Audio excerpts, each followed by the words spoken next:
Now's the time to save 30% on wedding jewelry, only on BlueNile.com. Make sure your wedding ring is the one with your pick of diamond and lab-grown diamond bands, all hand-finished and graded for excellence. Or surprise her with something blue she'll love for life, like a stunning pair of sapphire earrings. Blue Nile's jewelry experts are available 24/7 to help, from fit questions to style advice. Right now, get up to 30% off at BlueNile.com. BlueNile.com. Ryan Reynolds here from Mint Mobile. With the price of just about everything going up during inflation, we thought we'd bring our prices down. So to help us, we brought in a reverse auctioneer, which is apparently a thing. Mint Mobile Unlimited Premium Wireless. How to get 30, 30, bit to get 30, bit to get 20, 20, 20, bit to get 20, 20, bit to get 15, 15, 15, 15, just $15 a month? Sold! Give it a try at mintmobile.com/switch. $45 up front for 3 months plus taxes and fees. Promo rate for new customers for limited time. Unlimited more than 40 gigabytes per month. Slows full terms at mintmobile.com. At Bet365, we don't do ordinary. We believe that every sport should be epic. Every home run, every hit, every inning, every play. From the moments that are legendary to the ones that fly under the radar. Whether it's a walk-off grand slam or a base hit to center field. Whatever the sport, whatever the moment, it's never ordinary at Bet365. 21 plus only. Must be physically located in Virginia. Gambling problem? Call 1-800-GAMBLER.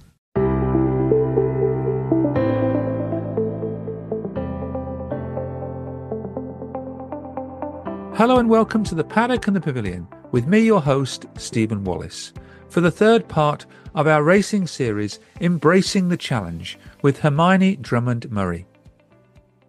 Hermione is now in the home straight ahead of her big day at York Racecourse on Saturday, when she will be riding in the Macmillan Ride of Their Lives charity race. In part 3, Hermione will be updating you on all her riding progress, as well as all the latest news on her fundraising. Plus, we have 2 excellent guests to guide you along the way to Saturday the 15th of June. In Hermione's jockey coach Michael Hills, the 1996 Derby winning jockey, and Sophia Monkman, who rode in the first ever Macmillan charity race at York in 2012. Hello Hermione, welcome back to the Paddock and the Pavilion for part 3. Thank you so much for having me again, Stephen. Are you still enjoying those early mornings? I wouldn't say they're any easier, but it's becoming a bit more normal now. So yeah, nearly there. Are you checking the sort of weather forecast for the next week? Yes, have been.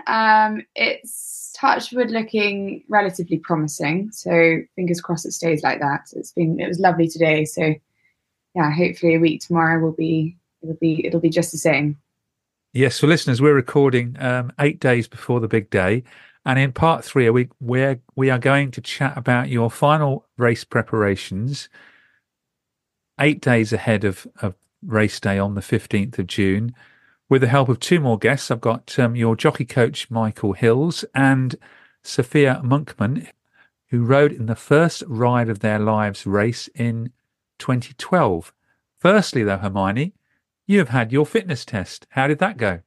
Yeah, it was really good. Thanks, Stephen. It was a lot less daunting than I thought it would be, and they made it really fun up at Peter Sullivan House. Obviously, their facilities are incredible, and all 12 riders, we all got together, and I think quite a lot of people did probably 100%, which is amazing. And yeah, everyone's just looking so fit and strong, which is awesome. I mean, I think we've all noticed a huge difference in the last 6 months since we last saw each other in December. So it's really great to see how everyone's just worked so hard to get to this stage. How long did the test take? Probably about 40 minutes. Yeah, around about that. Yeah, so not too long. And apart from a few painful moments, it was good. So yeah, really relieved to have that out the way. Glenn had got you well prepared, though. He certainly did. Yeah, Glenn had absolutely got me very well prepared for it. And yeah, it was super. I did a practice run on Monday, which went well. I was 1 mark off kind of the full marks. So he he instilled a lot of confidence in me to do better on the day, which was great. So was everyone there at the same time, all 12 of you? Yes, yeah, exactly, yeah. So it must have been good to actually meet everyone again and see how they're all getting on. Yeah, it was. It really was. And just the different journeys everyone's been on, and how much everyone's riding's improved along with their fitness. You could instantly notice the difference, how we all look a lot stronger and fitter. Some people have done incredible jobs of dropping quite a lot of weight to make sure they meet the weight restrictions. So yeah, just hats off to everyone that's put all the hard work in. Looking back, can you believe how fit and strong you are now compared to February the 6th, I think, when you started? Not really, no. I think I've never been this fit, but really this strong before. So it's an amazing feeling, especially because I've noticed it so much in my riding, which is the main thing. So yeah, I'm delighted, and just such huge thanks to Glenn, who's been a total legend and pushing me and making sure I'm doing all the right things to get fit enough for it. Shout out also to Peter O'Sullivan House, where you've been working with Glenn Reid. Yeah, no, they're all amazing there, and just the most incredible facilities. So yeah. How's your horse, Currency Exchange? He's very well. He's doing very well. I've been riding him a lot more, so yeah, I feel like I'm getting on really well with him. And yeah, he's hopefully he does good things on the day, but regardless, as long as we all get home safely. That's the most important thing. Is James pleased with your progress? I think so. I hope so. James is always super positive. He's a very positive, upbeat person. So I think he would definitely tell me if he wasn't. I think he would say if he wasn't pleased. So I think no news sometimes is good news. You're going to miss riding out on the 16th of June. Oh no, I think I'll definitely carry on after this. I've definitely got the bug. I love it.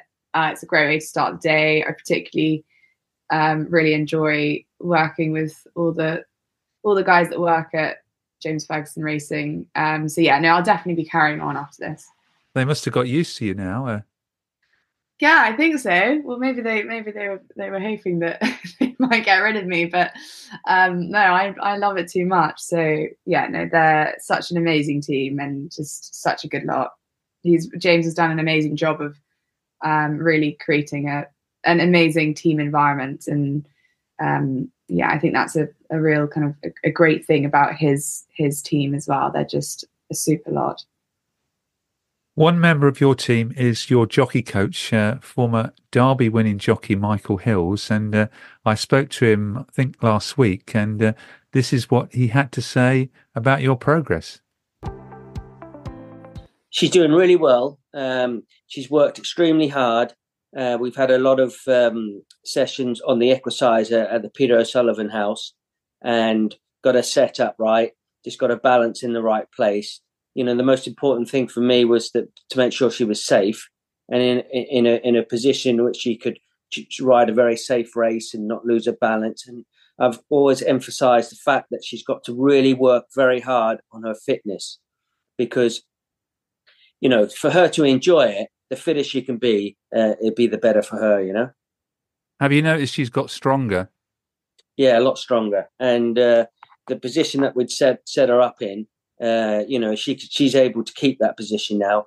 And I've ridden work with her twice, once on the Lion Kilns and once on the racecourse side. And how different will she find it racing with another 11 jockeys at York on Saturday the 15th of June? I think she'll find it exciting. Her competitive will come out in the race. Obviously, you don't practice at home with 11 people, and they've all got their own races to ride. So, you know, she's got to keep to her game plan. And York's such a beautiful place to ride. But really, you don't really want to be thinking about the 11 others. Just concentrate on what you're doing. And you're confident she'll ride well on Saturday the 15th of June? Very confident, yeah. She's done everything right. She's improved with every session. As I said, the last 2 pieces of work we did together on the what she was riding currency exchange. He made the running. She looked safe, and perfect. And Macmillan is such a wonderful cause to support. Fantastic. I mean, it really is. It's a wonderful event, and it will give her a massive thrill, something that she'll never forget, and it's for an extremely, extremely good cause. What did you think of that? Yeah, really good. Mike's been incredible and such a support, and I've needed every session with him, which I've noticed such a difference in my riding. So yeah, he's awesome and good fun, and loved every session with him. So yeah, I think I've just come back from a session with him this morning after riding out, and he will be seeing a lot of me next week in the kind of final push for it all. So yeah, no, it's exciting. And as he said, it's I think, as long as I'm safe and I kind of, stick to what I'm doing and just remember why I'm doing it, because it's such an amazing cause, and it becomes even that bit more special. So yeah. It must give you confidence, a Derby winning jockey riding out with him, and he's confident that you're going to ride well. Yeah, it was very cool. Now I've ridden out with him, ridden wet with him twice, which was awesome, and a huge thanks to James for allowing that. But yeah, I think, first time I rode work with him, he was just great and kept my nerves at bay, and just was very straight the way he told me how to do things, and second time as well. So yeah, hopefully this won't be the last time I ride work with him. But yeah, no, he's superb. So I'm very lucky to have had coaching from him. 8 days to go now. How's the work-life balance, or is it now just all focusing on ride for their lives? No, still very much working. Work's busy for us. With the sales just around the corner, Royal Ascot's less than 2 weeks away. So yeah, no, very much still working. So just trying to balance it all, really. And yeah, work's just been incredibly supportive with allowing me to do the training I need. And but the final week we'll try and do a bit more riding in the mornings before work, and yeah, just try and get prepared for it all, really. Yeah, what's the program for the last week? Are you not easing down then in the last week?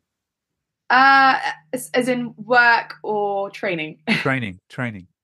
I think I'll be probably gymming a little bit less. I'll be trying to ride a bit more, and I'll be seeing Mike every day. I think he's got me. He's told me I need to do a bit more interval kind of sprinting whilst going on runs. So I don't think I'm resting up. But yeah, I won't hammer myself. Put it that way. Are you getting nervous now ahead of the big day? Yeah, I am a little bit, but I think going up to York this week for the riding assessment and fitness test, we then walked the course with Paul Hannigan, which was amazing, and it became a lot more real that we're going to be riding across this incredibly beautiful race course. And I'm sure I'll be a bundle of nerves on the day. But no, I think it's I'm very excited, and I just think it's a once in a lifetime opportunity to do this, and to do it for such a prolific and profound cause is it's pretty. I feel very honoured to be able to do it. I asked you that question because it's time for our second guest, Sophia Monkman, who rode in the first Ride of Their Lives race in 2012. My first question to her was, how nervous was she in the days leading up to the race? And this is what Sophia had to say. How nervous were you on the days leading up to the race? Oh, extremely nervous, Stephen. It was almost a case of still not quite being able to comprehend that this was actually happening, that I was going to be on a racehorse racing around York in front of a huge crowd on a Saturday. So the days leading up, I mean, I suffered with my nerves anyway. And I did get extremely nervous, and that self-doubt did start to creep in a little bit, thinking, have I done enough? Can I actually really do this? Who am I trying to fool type thing? But then actually what happened as well in the lead up to the race, we were meant to be the first race of the afternoon at 1:00. And the weather forecast had been terrible that week, really wet for June, which you wouldn't have expected. And I remember Charlotte Cundall, who was working at York Racecourse at the time and was sort of project managing the charity race and the charity race riders. And she called me and said, Soph, given the weather, we're actually putting the charity race, the last race of the day. It's now going to be at 6:15. And I just felt dread because I just knew that I was going to have all day for the nerves to set in and for, to feel dread, basically. So that was a bit of a shock. And at the time, I did feel it was a big disadvantage for me because I was just really concerned with how I was going to cope with my nerves. But actually, on the day, I was quite surprised. I woke up, I felt quite excited. I drove myself to the race course with my kit bag and my saddle. I just went on my own, parked up, got to the race course. And we actually had an area within the Melrose stand, one of the hospitality boxes that all the charity riders could use as their private facility, if you like. And we had a course walk with Kevin Darley. And we just seemed to be able to take our time. We walked the course. We went through tactics, what we're going to do. We had plenty of time to get ready. We're all in the weighing room, getting our colours on, making sure we had the right lead in our saddles and everything. And actually, it put me completely at ease. And I actually ended up enjoying the day. And because I think we did that course walk and we had the time to really sort of settle ourselves, make sure we knew exactly what we were doing. Interestingly, I actually felt really good. And then when we walked into the parade ring, because we were in the old weighing room at York at the time, the new development wasn't done then. And we walked into the parade ring, which is a very proud moment, I have to say. And I saw my horse, Horatio Carter, and he was just walking around as quiet as a mouse. And I thought, thank God, that is my horse that I'm riding, because he was being so well behaved. And again, that then put me at further ease. And once I got on him, I was just in the moment, and I thought, I'm just going to enjoy this because it's just a once in a lifetime opportunity, and thoroughly enjoyed it. Oh, that was a great description on how nervous you were or were, Sophia. How had training gone, and how long had you been training for?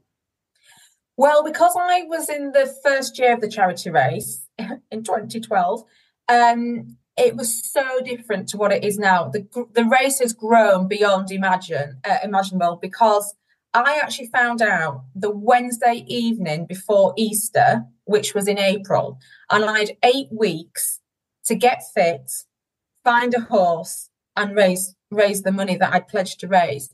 So it was all quite quick.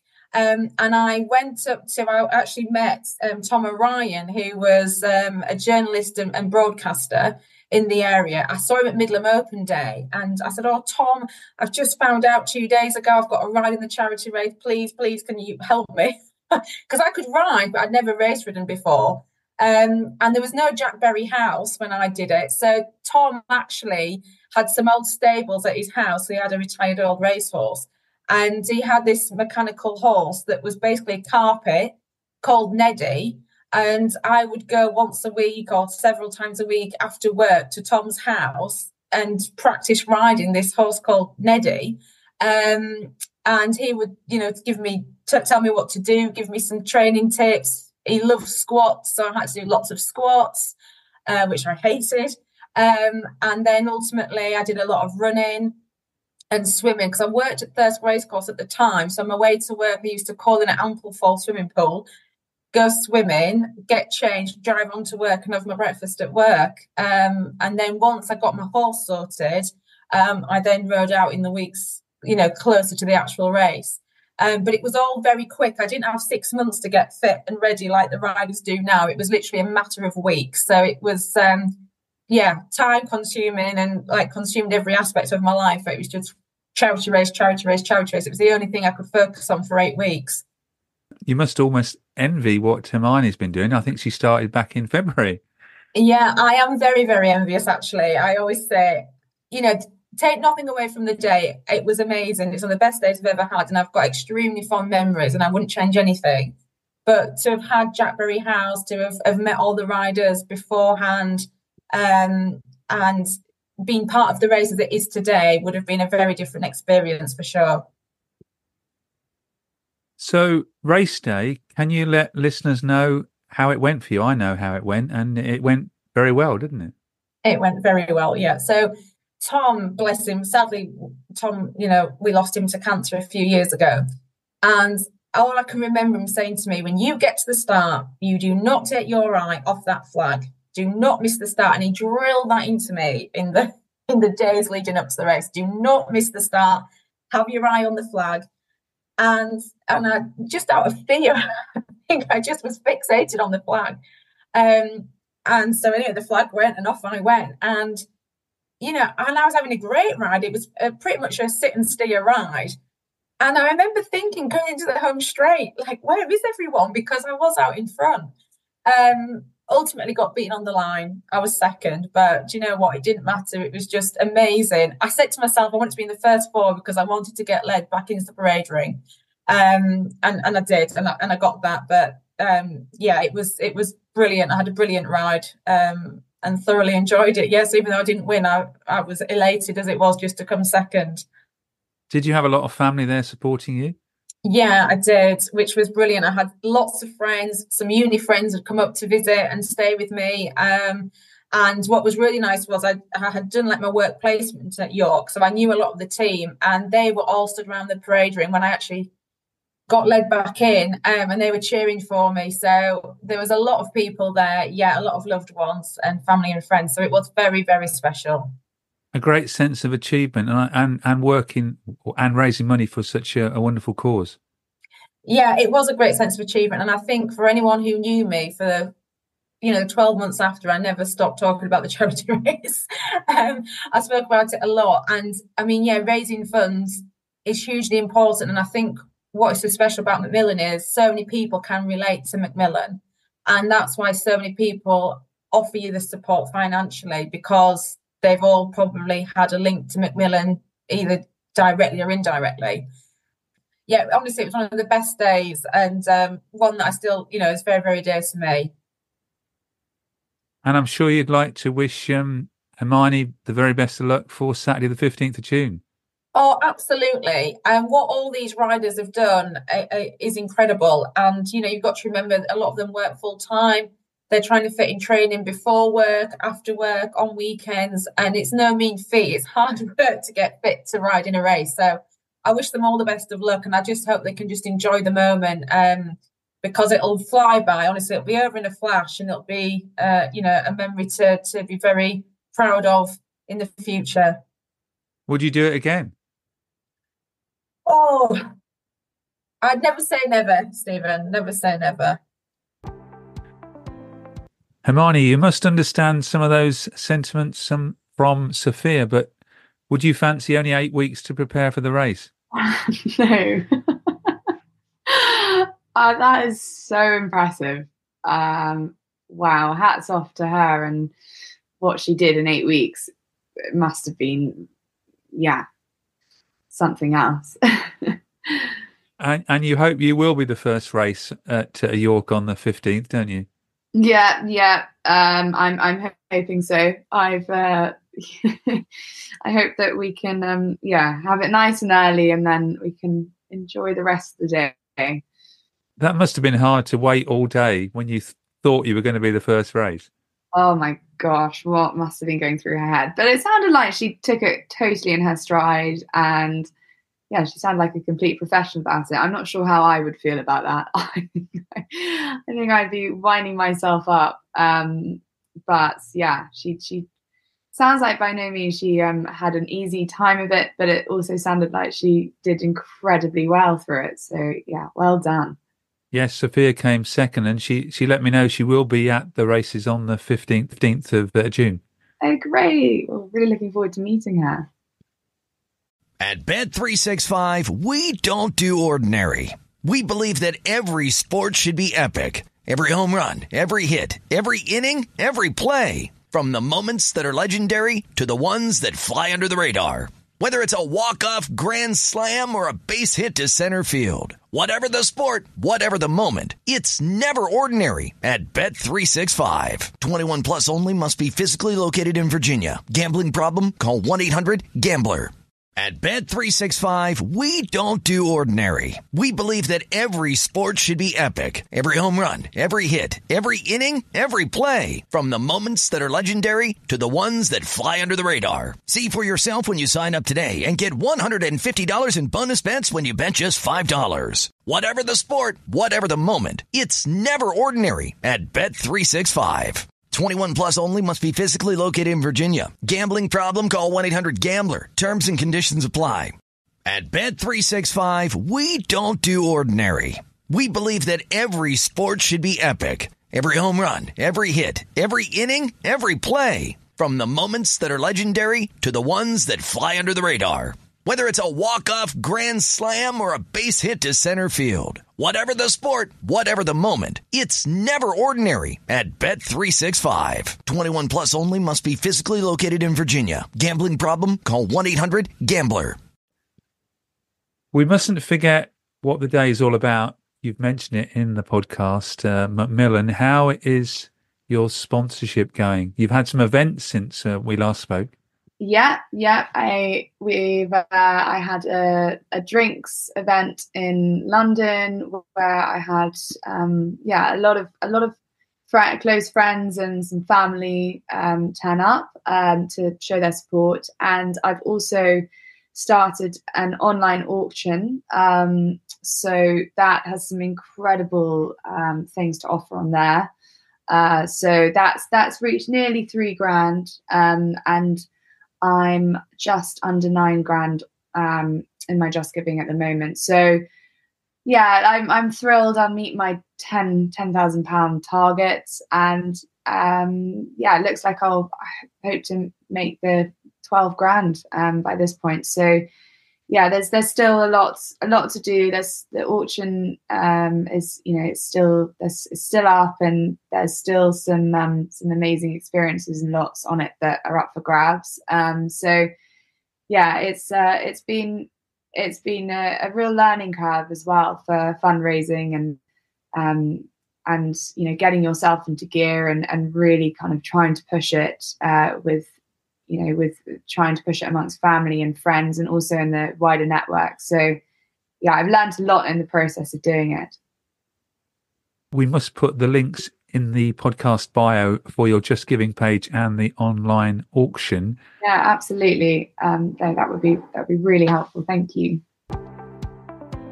At the time of recording on Friday the 7th of June, Hermione advised me that the team of 12 jockeys who will be riding in Saturday's Macmillan Ride of Their Lives race had so far raised £167,556. Hermione has to date raised £9,072, and you can still sponsor her via her Just Giving page, which I will be posting in the bio to this podcast and on all the Paddock and the Pavilion social channels. Hermione's current sum could fund a Macmillan nurse for 7 weeks. This includes everything needed to fund that role, such as salary, national insurance, pension, induction, etc.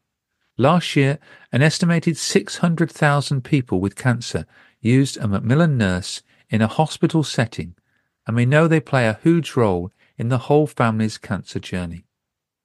Macmillan has a support line that opens 7 days a week, 12 hours a day. It's made up of 6 teams covering information and support, nursing, work support, welfare rights, energy advice, and financial guidance. After hearing this, do consider supporting Hermione and at the same time wish her good luck in Saturday's race at York. It will make a difference to so many people. Now let's return to Hermione in Embracing the Challenge, Part 3. Also remind us again of your main sponsors. So I am very, very lucky to be supported by Tattersalls, Knight Frank, Espana, Waikato Stud and Racing Post Bloodstock. So they've been all really, really supportive, and yeah, I feel very excited to carry their logo on my leg on the day. So that's all ready to go now. So yeah, and I think there'll be quite a few of the representatives up there. So yeah, no, it should be really, really good fun, and yeah, just so thankful to them for their support. You must be looking like this Grand Prix driver now with all the logos on your it's a bit legs ridiculous. and arms and everything. Exactly. And yeah, just to thank Gibson Saddlery, who very kindly donated me some white race breeches for the day, and embroidered all of the logos on them. So yeah, huge thank you to Carl at Gibson's. Thanks for that. I've got one more very short good luck message from your jockey coach. So let's hear again from Michael Hills. Well, I mean, she knows that I'll be with her 100%.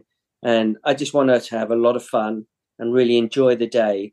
And if she came up and won, fantastic. But it's all about taking part and enjoying the experience. I'm sure she's going to get the bug. She'll probably be going for a license next year.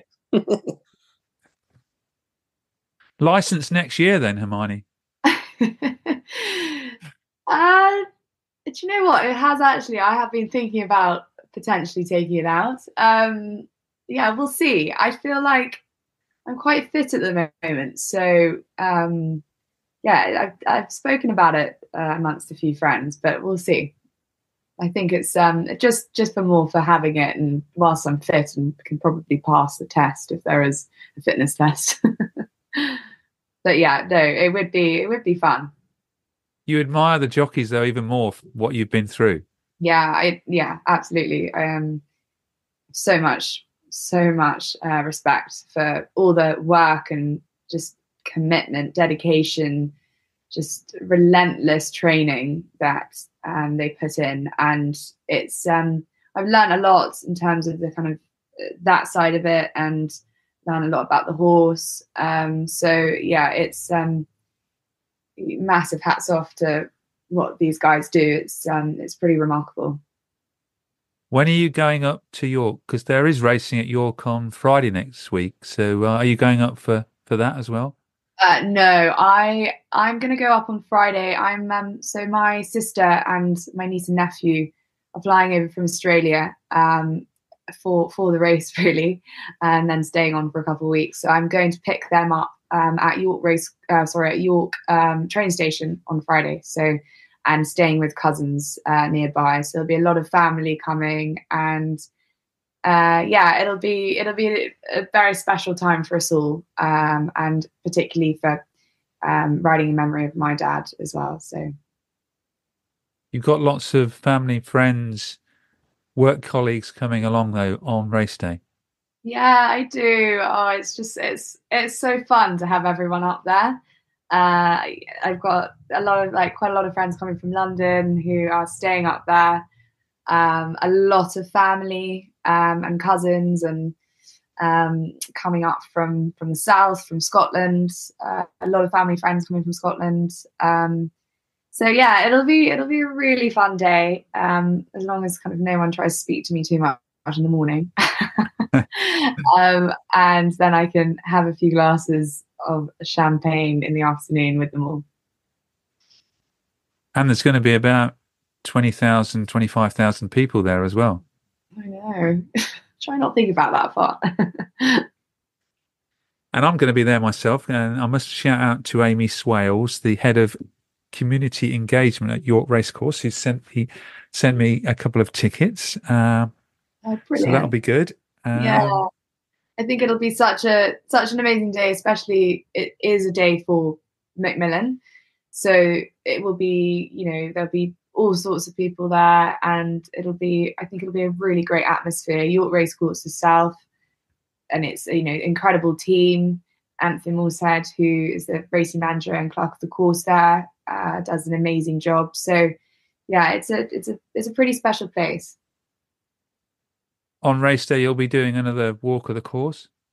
Yes, doing another walk of the course in the morning with all the other riders. So yeah, there'll be no excuse then. No, I think I know how I'd like it to go, but obviously on the day there's no kind of given that it will go the way you want it to go. So you just kind of have to go with the flow and just enjoy it. And to breathe. That's I'll be trying to sing a song once I'm going around just to remind myself to actually breathe. I'd like to thank Michael Hills and Sophia Monkman for appearing on part 3 of Embracing the Challenge. Have you got any more thank yous and any more final words, Hermione? Just everyone that's been so supportive through this 6 months and a real journey that I've been on personally as well.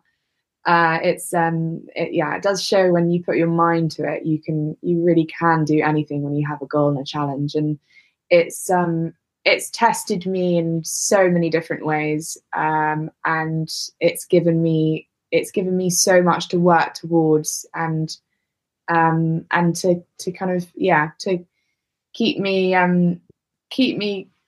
going over the last 6 months in many ways of keeping positive, and it's everyone that supported me through that personally, but also knowing that I'm doing it for a cause that affects so many different people in one way or another. It's a privilege to be able to ride with these other riders that also have their own stories. So yeah, thanks to everyone that supported me.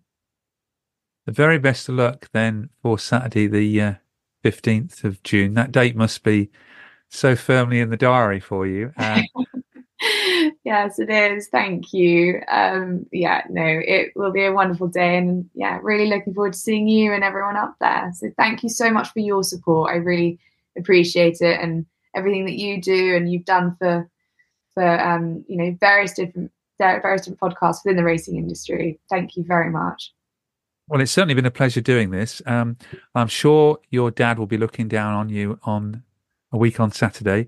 We will be back for part 4, probably sometime in July when you've got everything tidied up, and hopefully have a few more guests again for the final podcast of Embracing the Challenge. Thank you very much, Hermione. Thank you so much, Stephen. Sports Social Podcast Network. At Bet365, we don't do ordinary. We believe that every sport should be epic. Every home run, every hit, every inning, every play. From the moments that are legendary to the ones that fly under the radar. Whether it's a walk-off grand slam or a base hit to center field. Whatever the sport, whatever the moment, it's never ordinary at Bet365. 21 plus only. Must be physically located in Virginia. Gambling problem? Call 1-800-GAMBLER.